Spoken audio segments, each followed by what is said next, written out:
Today I wanted to talk about an interesting manuscript that I accidentally discovered while browsing the library. The manuscript was published in this collection called 国家图书馆藏古籍珍本有记丛刊, so old and precious travel accounts in the collection of the National Library of China.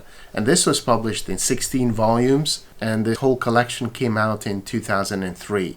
So I got to see these volumes in a library, and I was amazed to find among them a text that was called 匈牙利游记, A Journey to Hungary. And it was marked as having been written by a person called Xiaoshuo, of whom I knew nothing. But I was very intrigued to look at this manuscript, and this is what it looked like. As you can see, it's written actually on stationery paper, so it cannot be that old. It is not an ancient manuscript, or not a medieval manuscript, but nevertheless, it was written in classical Chinese, so it couldn't be that new either.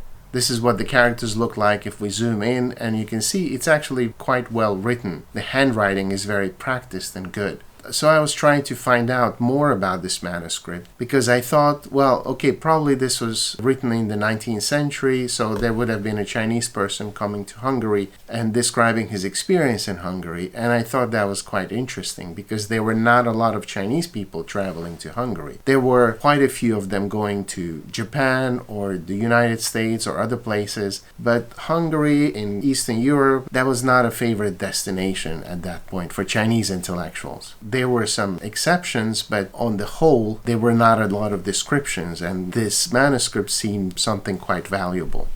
These 16 volumes have quite a number of such manuscripts, and there's no explanation as to where they came from. They're just lumped together and produced as facsimile, so you don't learn about any of them.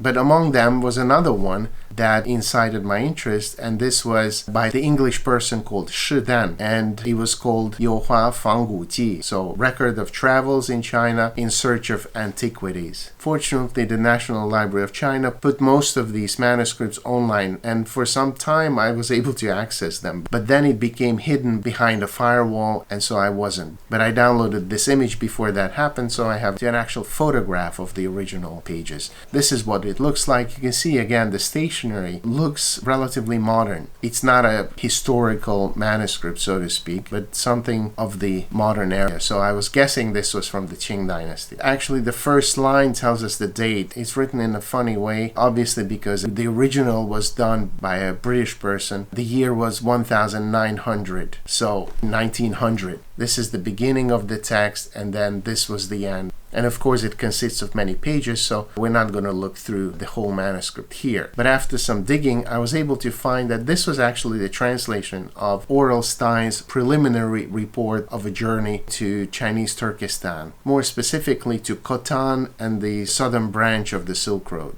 And so he published this in 1901, and the Chinese translation must have been completed on the basis of this report. So coming back to this story about the travel to Hungary, I tried to find clues in it in order to discern anything about the background. So among the clues were things like it was written in classical Chinese, and we know that there was a vernacular Chinese movement in China, so classical Chinese was probably not the language people would use after, say, 1920. And the other is that it talked about Budapest, and I think Budapest was called Pest Buda until something like 1870, and so that was a clue that the journey could not have happened before that.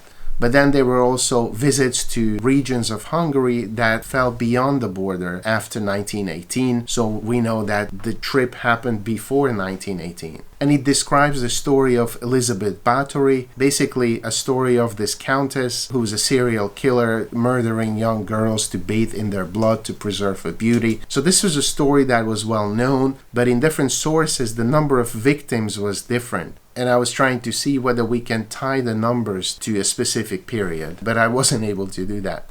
Looking at this text, quite soon I discovered that it had been published in the Chinese journal Xiaoshuo yuebao, which was called in English at the time the Short Story Magazine, and it was published in Shanghai. And the story appeared in installments in this magazine, and here it's punctuated, but you also have images. The images are not very good, at least not in these reproductions. I have never been able to see an original of the Xiaoshuo yuebao, but the journal has been republished in these facsimile volumes, and at least you can find a text in them.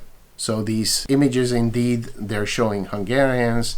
This Hungarian man in like trousers that are very wide, and the girls hold up the edges of the trousers to show how wide they are. And it's kind of hard to see what's happening here, but there's a group of people sitting, and according to the subtitles, it says Yomin, so like drifters, but obviously it's referring to gypsies in Hungary. So this was a literary magazine representing elite culture, intellectual culture, using classical Chinese, kind of like a higher register of the language. But still, I wasn't able to find more about who this person was and when he was visiting Hungary and maybe under what circumstances. And so I put this research kind of on a back burner, and maybe a year later, I accidentally discovered the story because I kept looking for it, and I found that it was a translation from English. And the original appeared in the Wide World magazine, an illustrated monthly of true narrative. So it was kind of an adventure journal published in England, and there was the same story with the same images.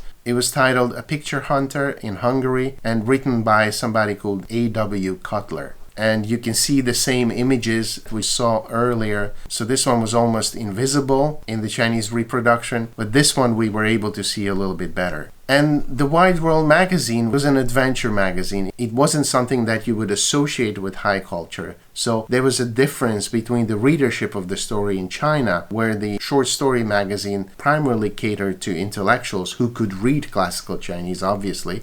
The British magazine was something much more popular or popularized. So it wasn't really like a literary magazine. It was something more for entertainment. And actually there was an effort to publish material that was kind of shocking or was outrageous. It was definitely different in nature from how the story was presented in translation in China. And comparing the Chinese translation with the source text, we can see that the translator generally followed the narrative but wasn't very concerned with faithfully reproducing every sentence or every phrase.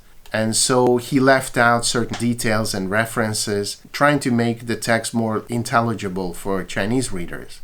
Here maybe we can compare the description of a visit to the gypsies. So the original English article says, "We went there at once and found 2 or 3 women and young girls, 2 men, and a number of children gathered around a shed in a field. The ground in front of the shed was strewn with immense pillows, a striking feature of gypsy life here, and although the nip of autumn was in the air, some of the children were stark naked. I was told that even when it was quite cold, the children were often seen without clothes."